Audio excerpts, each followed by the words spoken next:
আসসালামু আলাইকুম সুপ্রিয় শিক্ষার্থী বন্ধুরা, কেমন আছেন সবাই? আশা করি আপনারা সকলেই ভালো আছেন। মুক্ত বিদ্যাপীঠের আরো একটি চমৎকার ক্লাসে আমি নাইম হাসান আপনাদের সকলকে জানাই আন্তরিক শুভেচ্ছা, অভিনন্দন ও গভীর ভালোবাসা। ফ্রেন্ডস, বাংলা রিডিং শিক্ষার ধারাবাহিকতায় আজকের এই ক্লাসে আমরা শিখব হ্রস্ব-উ-কার যোগে শব্দ গঠন। আমরা যে বাংলা স্বরবর্ণ পড়েছিলাম, তো স্বরবর্ণের মধ্যে এই যে একটা বর্ণ দেখা যাচ্ছে, এটা কি? হ্রস্ব-উ। তো এই হ্রস্ব-উ এর সংক্ষিপ্ত রূপ হচ্ছে এটা, একে কি বলে? হ্রস্ব-উ-কার। এই হ্রস্ব-উ এর সংক্ষিপ্ত রূপ বা কার চিহ্ন হচ্ছে কি? হ্রস্ব-উ-কার। তো এই হ্রস্ব-উ-কার যোগে অসংখ্য অনেক শব্দ রয়েছে। এর মধ্য থেকে আমরা আজকে কিছু শব্দ এখানে নির্বাচন করেছি। এই শব্দগুলোর বানান, গঠন এবং এগুলো কিভাবে পড়তে ও লিখতে হয় আমরা সেটা আজকের এই ভিডিওর মাধ্যমে দেখব, বুঝবো এবং বারবার চর্চার মাধ্যমে নিজের মধ্যে সেটা আয়ত্ত করে নিব। কেমন? তো চলুন কথা না বলে আজকে আমাদের নির্বাচনকৃত শব্দগুলো বানান করে পড়া এবং লেখা যাক। কেমন? আমাদের আজকে সর্বপ্রথম আমরা যে শব্দটি আমরা নির্বাচন করেছি সেটা হচ্ছে কি? ফুল। এই ফুল শব্দটা আমরা কিভাবে লিখবো চলো দেখা যাক। ফুল লেখার জন্য সর্বপ্রথম আমরা এখানে একটি বর্ণ লিখব। এই আমরা একটা প্রথমে মাত্রা দিয়ে নিলাম। মাত্রা দেওয়ার পর আমরা এখানে লিখলাম কি? এই লিখলাম একটি ফ। এই ফ লেখার পর এই ফ এর নিচে আমরা যদি একটা হ্রস্ব-উ-কার দিয়ে দিই তাহলে এর উচ্চারণটা হবে কি? ফ হ্রস্ব-উ-কার ফু। ফ হ্রস্ব-উ-কার ফু। এখন এই ফ হ্রস্ব-উ-কার ফু এর পাশেই যদি একটা ল লিখি, এই আমরা একটি লিখলাম ল, তাহলে এর উচ্চারণটা কি দাঁড়ায়? ফ হ্রস্ব-উ-কার ফু ল, ফুল। ফুল লেখা আমাদের হয়ে গেল। ফ হ্রস্ব-উ-কার ফু ল, ফুল। এই ফুলের পর আমাদের যে শব্দটা রয়েছে সেটা হচ্ছে মধু। মধু কিভাবে লিখবো? মধু লেখার জন্য প্রথমে আমরা এখানে এই মাত্রাটা দিয়ে নিলাম। মাত্রা দেওয়ার পর আমরা এখানে লিখলাম এই একটি ম। এই ম লেখার পর এর পাশেই যদি আমরা একটা ধ লিখি, এই লিখলাম একটি ধ। এবং এই ধ এর নিচে আমরা যদি একটা হ্রস্ব-উ-কার দিয়ে দিই, এই দিয়ে দিলাম একটি হ্রস্ব-উ-কার, তাহলে এর উচ্চারণটা কি দাঁড়ায়? মধু। কিভাবে হলো? প্রথমে আমরা ম লিখলাম, এরপর ধ হ্রস্ব-উ-কার ধু দিয়ে দিলাম, তাহলেই হলো কি? মধু। ম ধ হ্রস্ব-উ-কার ধু, মধু। এই মধুর পর আমাদের শব্দ রয়েছে পটু। পটু শব্দটা আমরা কিভাবে লিখবো? পটু লেখার জন্য এই প্রথমে আমরা এখানে একটা প লিখে নিব। এই আমরা লিখলাম একটি প। প লেখার পর পাশে যদি আমরা একটা ট লিখি, এই আমরা লিখলাম একটি ট, তাহলে এর উচ্চারণ হয় কি? প ট, পট। কিন্তু আমরা লিখবো কি? পটু। এই পটু লেখার জন্য ট এর নিচে যদি একটা হ্রস্ব-উ-কার দিয়ে দিই তাহলেই হয়ে গেল কি? পটু। প ট হ্রস্ব-উ-কার টু, পটু। পটু শব্দের অর্থ হচ্ছে দক্ষ। আমরা অনেক সময় বলি না, লোকটি এ কাজে খুবই পটু, অর্থাৎ পটু শব্দের অর্থ হচ্ছে দক্ষ বা সক্ষম। কেমন? তো পটুটা আমরা কিভাবে লিখলাম? প ট হ্রস্ব-উ-কার টু, পটু। তো এই পটু শব্দের পর আমাদের যে শব্দটি রয়েছে সেটা হচ্ছে ডুমুর। ডুমুর কিভাবে লিখবো তার আগে আমরা জেনে নিই, ডুমুর একটা হচ্ছে ফলের নাম। ডুমুর কি? একটা ফলের নাম। এই ডুমুরটা লেখার জন্য আমরা প্রথমে মাত্রা দিয়ে নিব। এই আমরা দিলাম একটি মাত্রা। মাত্রা দেওয়ার পর এখন আমরা যদি একটা ড লিখি, এই লিখলাম একটি ড। এই ড লেখার পর এর নিচে যদি একটা হ্রস্ব-উ-কার দিয়ে দিই তাহলে উচ্চারণটা হবে কি? ড হ্রস্ব-উ-কার ডু। এরপর আমরা আবার আরেকটি বর্ণ লিখব, এই লিখলাম একটি ম। ম লেখার পর এর নিচে যদি আরেকটা হ্রস্ব-উ-কার দিয়ে দিই তাহলে এই দুটো মিলে এর উচ্চারণ কি দাঁড়াবে? ড হ্রস্ব-উ-কার ডু, ম হ্রস্ব-উ-কার মু। এরপর আমরা যদি একটা র লিখে দিই তাহলেই হয়ে গেল কি? ডুমুর। কিভাবে হলো? ড হ্রস্ব-উ-কার ডু, ম হ্রস্ব-উ-কার মু, র, ডুমুর।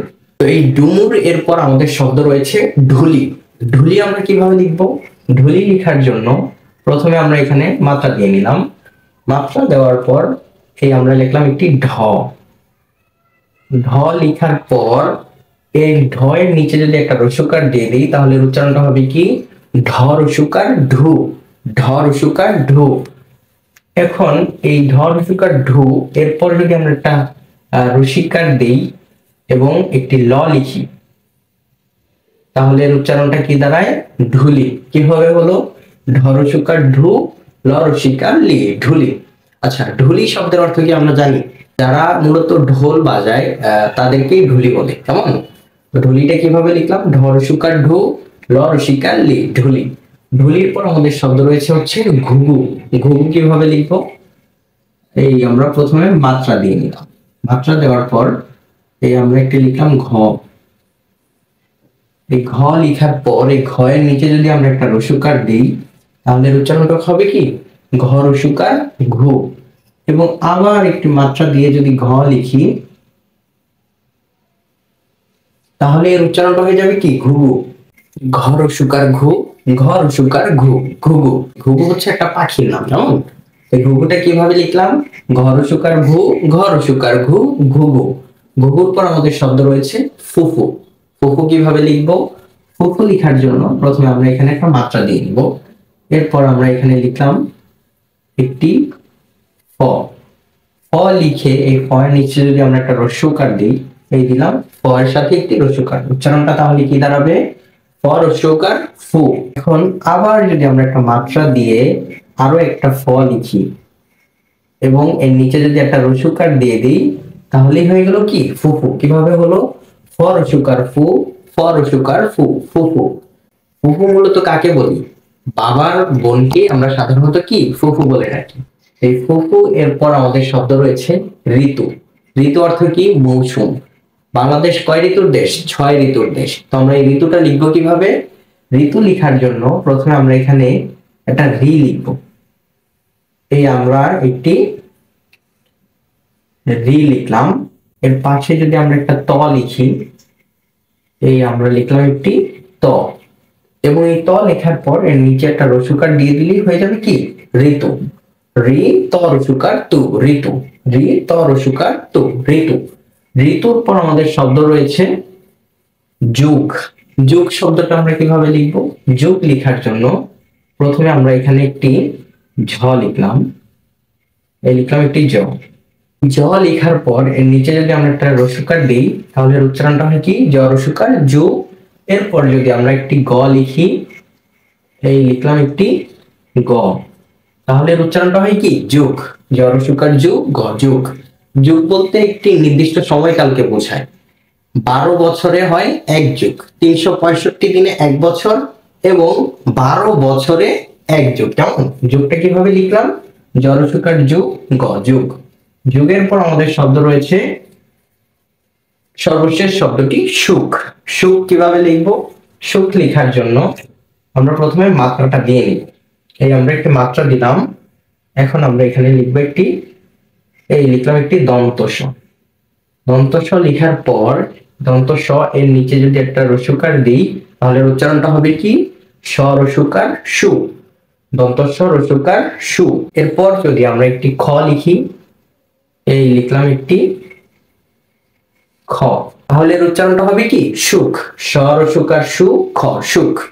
তো আমাদের এখানে যে শব্দগুলো ছিল সকল শব্দে আমাদের লেখা হয়ে গেছে। চলুন আরেকটি শব্দ লেখা যাক, খুকু। খুকু কিভাবে লিখবো? খুকু লেখার জন্য প্রথমে আমরা এখানে একটি খ লিখলাম, এই লিখলাম একটি খ।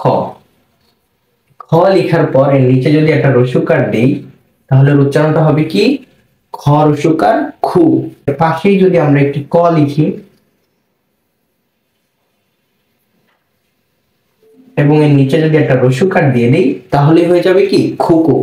খুকু সাধারণত বাচ্চা মেয়েদেরকে সম্বোধন করে ডাকা হয়, খুকু, খুকি, কেমন? তো খুকুটা লিখলাম কিভাবে?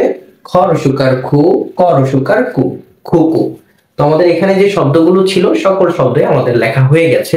তো চলুন এই শব্দগুলো আরো একবার বানান করে একটু পড়া যাক। প্রথম শব্দটি ছিল কি? ফুল। ফুল কিভাবে লিখেছিলাম? ফ রসুকার ফু, ল, ফুল। ফুলের পর শব্দ ছিল মধু, ম ধ রসুকার ধু, মধু। ম ধ রসুকার ধু, মধু। এরপর ছিল শব্দ পটু, প ট রসুকার টু, পটু। প ট রসুকার টু, পটু। পটুর পর আমাদের শব্দ ছিল ডুমুর। ডুমুর মানে কি? ডুমুর হচ্ছে একটা ফলের নাম। এই ডুমুরটা কিভাবে লিখেছি? ড রসুকার ডু, ম রসুকার মু, র, ডুমুর। ড রসুকার ডু, ম রসুকার মু, র, ডুমুর।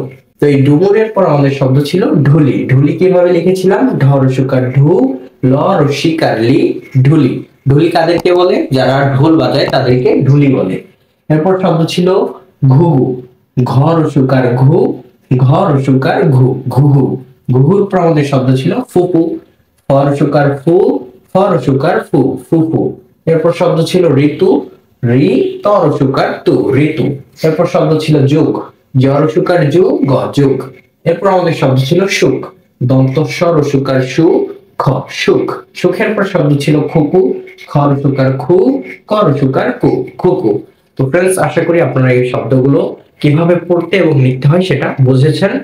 তো এভাবেই চেষ্টা করবেন সুন্দর করে বানান করে করে পড়তে লিখতেই, তবেই দেখবেন এক সময় এটা আমরা সুন্দরভাবে পড়তে পারছি ইনশাআল্লাহ। ভিডিওটা যদি একটু ভালো লেগে থাকে একটি লাইক, কিছু বলার থাকলে কমেন্ট, এবং আপনি যদি মুক্ত বিদ্যাপীঠ চ্যানেলে নতুন হয়ে থাকেন প্লিজ সাবস্ক্রাইব করতে ভুলবেন না। সাবস্ক্রাইব করে পাশে থাকা বেল আইকনটি বাজিয়ে দিবেন যেন মুক্ত বিদ্যাপীঠ থেকে প্রকাশিত ভিডিও আপনার নিকট সবার আগে পৌঁছে যায়। আর আপনি যদি ইতিমধ্যেই সাবস্ক্রাইব করে থাকেন আপনাকে অসংখ্য ধন্যবাদ। তো ফ্রেন্ডস, আজকে আর বেশি কিছু বলবো না। সকলের সুস্বাস্থ্য কামনায় আজকে এখানেই বিদায় নিচ্ছি। আবারও দেখা হবে আগামী কোনো নতুন ক্লাসে। তো সে পর্যন্ত সবাই ভালো থাকবেন, সুস্থ থাকবেন। আল্লাহ হাফেজ।